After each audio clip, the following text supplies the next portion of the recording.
तरिकाले बनाइदिन्छु ओके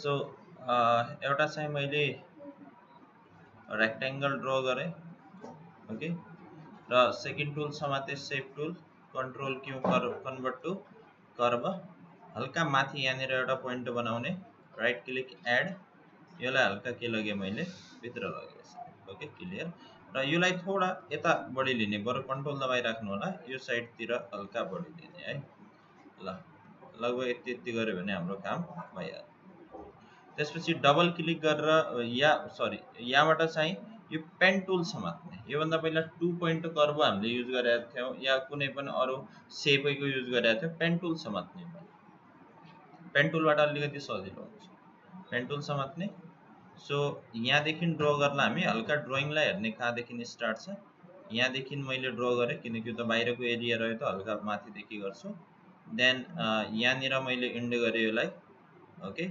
यहाँबाट हल्का घुमाए तल ओके ठिक्कै एंगल मिलाउने प्रयास गर्नु होला यो पेन्सिल हो मतलब मजाले जान्छ सो अब यसको र यसको एंगल इक्वली मिलाउने प्रयास गर्ने ओके जो यो दुईटाको एंगल छ धेरै तल पनि नलगाऊ लगभग यति लगे मैले दुईटाको एंगल ठीकठाक छ फेरि यहाँबाट चाहिँ शिफ्ट दबाइ राख्ने बाहिरतिर लगेर सिधै लगिन्छ एन्ड बाहिरबाट यसलाई जहाँबाट स्टार्ट गरेर त्यहीँनिर इन्ड गरिदिने यसरी शेप टुल समाते मैले र यहाँनिर राइट क्लिक गरे टु कर्व र यसलाई एक ठाउँलाई हल्का तल र एकलाई हल्का के लगे माथि लगे यो अलिकति तल बढी भयो जस्तो फिल भयो भने यसलाई अलिकति के गर्नु होला माथि गर्नु माथि गर्ने बेला हल्का प्रब्लमेटिक के हुन सक्छ भने यो वाला एंगल चाहिँ अलिकति के गइहाल्यो माथि गइहाल्यो म थोडा यसरी तल झुकाइदिन्छु यसलाई हेर्नु होला अब यहाँनिरको एंगल थोडा टेढो भइहाल्यो यो र तलको सो फेरि तपाईको यो चाहिँ पेन टुल समातेर सरी पेन टुल भन्नु शेप टुल समातेर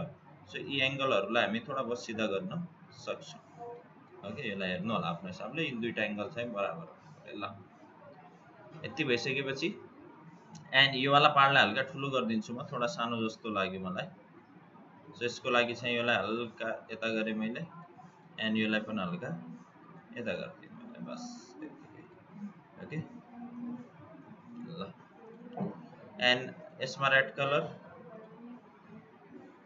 हल्का डार्क रेड हाल्दिन्छु पुरा रेड त हाल्दैन रेडमा क्लिक गरी राख्ने हल्का डार्क रेड फेरि तपाईलाई थाहा छ एउटा लामो यस्तो के बनाउने यो वाला बनाउने यसमा रेड कलर राखे मैले आउटलाइन हटाइदिए र यसको हिजो मैले कुनो बेन्ड पनि गरेको थिए त्यो नगर्दा पनि हुन्छ यसको सेन्टर पोइन्ट चाहिँ कहाँ राख्ने यसको बटममा र यसलाई चाहिँ यो कुन्नाइबाट यहाँबाट स्टार्ट गराउँछु म हल्का यताबाट केही फरक परेन र यसलाई चाहिँ यहाँबाट हामी रोटेसन गर्न स्टार्ट गर्नु होला यसमा एक क्लिक हान्ने त्यसपछि यहाँ देखि हल्का यता तान्ने रोटेसनमै ओके त्यसपछि duplicate control R R R R R R हान्दै जाने ओके पुरैलाई समात्ने अब प्रब्लम के हुन्छ नि पुरैलाई समात्दा यो पनि समातिन्छ शिफ्ट दबाएर यसलाई डिसेलेक्ट गर्ला right click power clip inside यसरी ओके सो प्रकारले हल्का भित्र राख्ने भएपछि राख्नु होला यो चाहिँ बडी बाहिर गए जस्तो लाग्यो सबैलाई समातेर कन्ट्रोल दबाएर भित्र गएर हल्का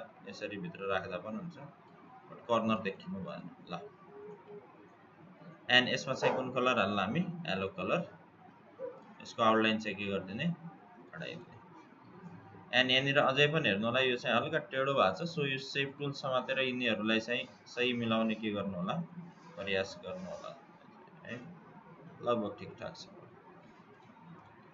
एन्ड त्यसपछि एउटा रेक्टेंगल लिने ड्र गर्ने हल्का यो रेक्टेंगललाई एक क्लिक अरु हान्ने यसमा र यो यतापट्टिको कुना समातेर हल्का यसरी माथितिर लग्यो भने बेन्ड भइहाल्छ यसलाई रोटेट गर्ने र रोटेट गर्दाखेरि पर्फेक्ट यही एंगलमा रोटेट गर्नु होला जुन एंगलमा चाहिँ यहाँ अहिले मेरो पर्फेक्टली रोटेट भइहाल्यो अहिले कति बेला नहुन सक्छ सो यसको एंगल मिलाएर गर्नु होला हेर्नु होला फेरि एउटा प्रब्लम आयो जब म यतापट्टि चाहिँ यसलाई के गर्दै छु मिलाउँदै छु हल्का ग्यापिङ छ मेरो रेक्टेंगल थोडा सानो भयो अब यस्तो सानो भयो भने तपाईले चाहिँ के गर्ने यसलाई ठुलो गर्न पाउनुहुन्छ मजाले हल्का यहाँबाट तान्दियो भने ठुलो बट यो ठुलो गर्ने बेला यो टेढो भइहाल्छ सो कुनै कर्नर समातेर ठुलो गर्ने प्रयास गर्नु होला सो यसरी ल यतिकै भएपछि हाम्रो मिलिहाल्यो अब यसमा अहिले अर्को कलर हाल्दिन्छु अहिले ट्रान्सपेरेन्ट गर्न सो यो भइसकेपछि अझै एउटा प्रब्लम आयो जब यो मिलायो यो अझ ठुलो भइहाल्यो यतापट्टि सो यस्ता प्रब्लमहरू आउन सक्छन्। सो यिनलाई चाहिँ अलिकति ध्यान दिनु होला। तपाईँलाई लाग्छ कि यस्तो प्रब्लम नआओस् भन्ने चाहनुहुन्छ भने फेरि यही पेन टुलबाटै सेप बनाउँदा पनि हुन्छ सबभन्दा बेस्ट। ठिक्कै यही एङ्गलमा मिलाउने, जस्तै एक क्लिक मैले यहाँ हाने, एक क्लिक चाहिँ यहाँ हाने मैले यसको, जस्तै यसको ठिक बराबर यता, एन्ड एक क्लिक चाहिँ यता हाने मैले, त्यसपछि यहाँबाट आफैले सेप बनाउने के यसरी। एक क्लिक यहाँ गरेँ, हल्का टेढो छ, एक क्लिक यहाँ गरेँ मैले, एन्ड जहाँबाट स्टार्ट गरेँ त्यहीँनिर। सो यसरी आफैले सेप बनाउँदा पनि हुन्छ, प्रब्लम चाहिँ भएन है। यो सेप टुल समातेर पछि यसलाई चाहिँ मजाले कस्टमाइज पनि गर्न पाउँछौँ। हल्का यसरी माथि राख्नु पर्यो, बढी बाहिर आयो भने यिनलाई समातेर यसरी आफ्नो हिसाबले जस्तो मिलाउँदा पनि हुन्छ। सो यसरी बनाउँदा पनि हुन्छ। ल यसको चाहिँ चाहिँ पछि गर्ला। सेम एउटा सेप अर्को लिने, यसरी म सेप लिँदैन भन्नु पनि पाउनुभयो अगाडि जस्तै, त्यसबाट बनाउँदा पनि हुन्छ। एक क्लिक अरू हान्ने, यसलाई हल्का यसरी बेन्ड गर्ने, देन यसलाई रोटेट गरेर पर्फेक्ट हामी यही एङ्गलमा के गरिदिउँ होला, यसलाई मिलाइदिउँ होला। यो मिलेन, अझै रोटेट गर्नु होला यसलाई यसरी, ठिकठाक छ। र यसमा चाहिँ के गरिदिने, यल्लो कलर आउटलाइन हटाइदिने। सो यो प्रकारले हामीले चाहिँ लगभग डिजाइनलाई चाहिँ क्रिएट गर्यो। त्यसपछि फेरि पेन टुल समात्ने एउटा लाइन क्रिएट गर्नुपर्ने छ। सो यहाँबाट एउटा लाइनिङ क्रिएट गर्दाखेरि यहाँ क्लिक गर्ने, त्यसपछि यहाँ यसको बिचैबाट हामी के गरौँ होला, यतापट्टि लगेर अब यहाँनिर इन्ड गर्नुपर्ने छ, इन्टर हानिदिने, इन्ड भइहाल्छ। यो लाइनलाई के गर्ने, व्हाइट, र तपाईँको आउटलाइनलाई के गरिदिने, थोडा मोटो गरिदिने। अब धेरै मोटो भयो यसरी।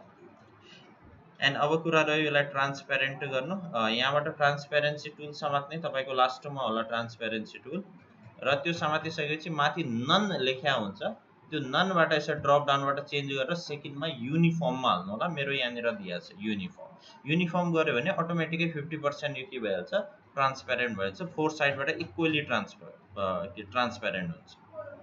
ल यति भइसकेपछि अब एउटा मेन सेप लिने, डबल क्लिक गरेँ मैले, एउटा मेन सेप लिएँ र यिनलाई पावर क्लिप गरिदिने। अब सबभन्दा पहिला यसलाई पावर क्लिप गर्छु म, पावर क्लिप इनसाइड, त्यसपछि यसलाई right click, power clip inside, त्यसपछि यसलाई पनि गरिदिन्छु म, अरूलाई नगर्दा पनि हो।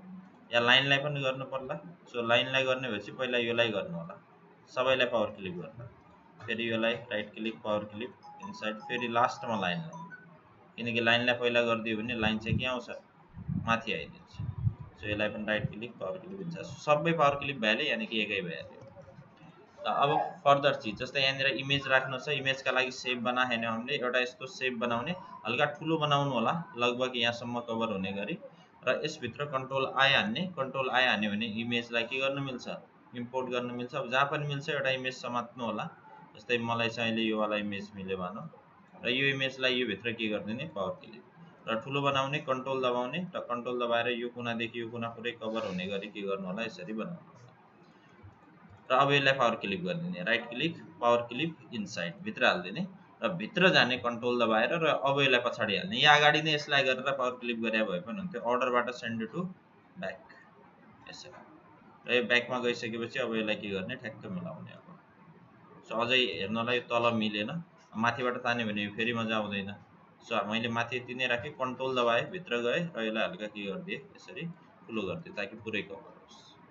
ओके, फेरि कन्ट्रोल दबाएर बाहिर आयो। सो यो प्रकारले आफ्नो इमेज हेर्नु होला, पुरा यहाँसम्म गएको छ।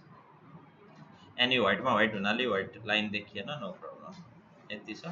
अब लेख्नु पर्ने म्याटरहरू छन्, जस्तै यहाँका लागि चाहिँ मैले एउटा रेक्टेङ्गल ताने यसरी, एन्ड यसमा चाहिँ एक क्लिक अरू हाने मैले, पिक टुलै समातेर, र हल्का बेन्ड गरिदिएँ यसरी माथिको समातेर, र यसलाई चाहिँ अब के गरिदिउँ होला, हामी व्हाइट कलर हालेर पावर क्लिप गरिदिउँ, right click, power clip inside यसरी। अब हेर्नुलाई बिचमा आयो, कन्ट्रोल दबाउने, र यसलाई चाहिँ यहाँनिर राख्ने।